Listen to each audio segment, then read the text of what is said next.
Many people hailing President Trump's third State of the Union address last night. In the first 15 minutes, Trump touched on the nation's economic success, African-American success, Hispanic-American success, success among women, and energy independence. But some Democrats refused to applaud. You may have noticed one big thing missing from the president's speech was the I word, impeachment.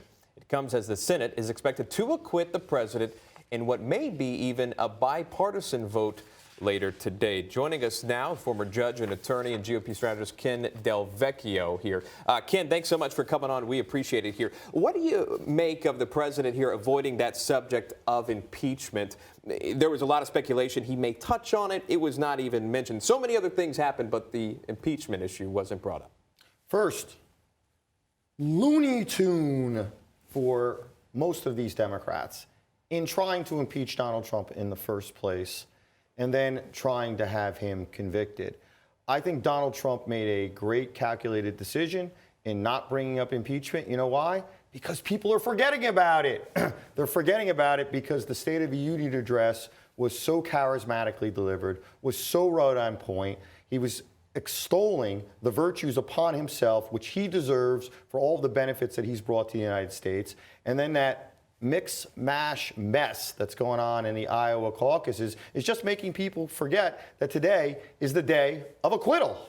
Right, a lot going on. State of the Union address that happened last night, as you mentioned, Iowa caucus as well. This is a big day too that we're looking forward to as well to find out exactly how things happen. We even mentioned that there may be bipartisan support even from Joe Manchin, who may say, hey, I wanted a censure vote, but I'm not going to vote to impeach the guy. How certain is acquittal today? Or is there a chance that, hey, maybe someone saw the State of the Union last night, they're just upset and they're going to vote to not acquit him?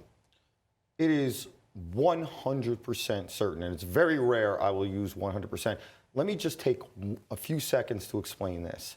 The entire basis behind the impeachment process was because that Donald Trump had allegedly committed bribery, which they couched in the abuse of power charge.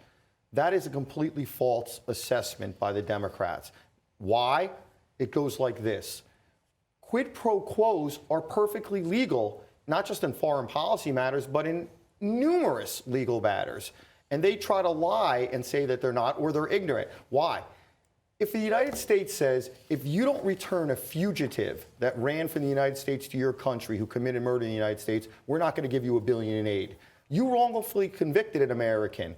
Send them back to the United States. We're not giving you $1 billion in aid. Or you have gay marriage illegal, and we want it legal in your country. If you don't make it legal, we're not giving you $1 billion in aid. So even if Donald Trump had engaged in that lawful quid pro quo because he believed that Joe Biden had committed crimes and he should be investigated, legal. But guess what? There was no evidence he even engaged in a quid pro quo. This entire thing was a sham.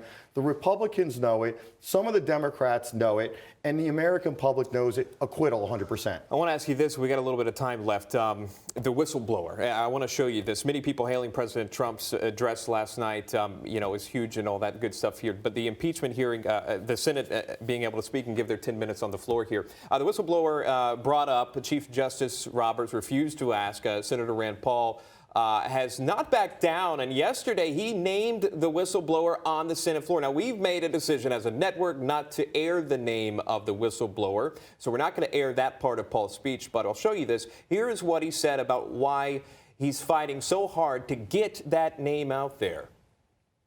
I'm not for retributions on the whistleblower. I don't want him to go to jail. I don't want him to lose his job. But if 6 people who all worked together at the National Security Council knew each other and gamed the system, knowing that they would get these protections, they gamed the system in order to try to bring down the president, we should know about that. If they had extreme bias going into the impeachment, we should know about that. So much secrecy around the whistleblower. Ken, why is that? Is this a legal precedent? Is this a partisan effort? What's all the fuss about? I love Rand Paul. I agree and disagree with him, though. I don't think he should go to jail, but I do think he should lose his job. The whistleblower was a liar and an instigator, and I don't see any reason legally to hide his name. In fact, there is no legal precedent to hide a whistleblower's name. It's a canard. It's a falsehood. It's a fake. The whistleblower is just like anybody else who files a complaint against somebody, who makes an allegation. Why can somebody who makes an allegation against somebody for murder, their name is revealed to the public, but not this alleged whistleblower? So there's no statute that protects the whistleblowers, is that what you're saying? There absolutely is not. There is just a made-up idea that this whistleblower is in some unique category where you can't say his or her name. It is a total falsehood. All right, that's Ken Vecchio, former judge and attorney and GOP strategist. Thanks very much for coming on. You got it.